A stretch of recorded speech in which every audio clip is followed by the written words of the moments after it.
Today, I'll show you how to create a photo freeze transition, a cool effect where the last frame of your first clip freezes before smoothly transitioning into the next scene. Let's jump right in. First, import two video clips into the timeline. Now, head over to the Transitions tab and search for Photo Freeze. You'll see the effect here. Let's drag and drop it between the two clips.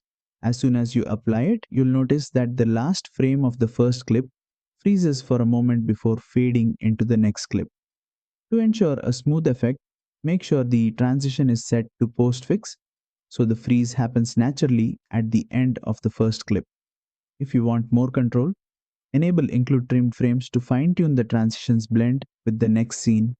You can also adjust the transition duration by dragging its edges on the timeline, making the freeze last longer or shorter, depending on your preference.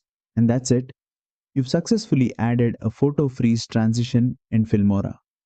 This effect is perfect for highlighting dramatic moments, creating a cinematic pause, or adding style to your edits.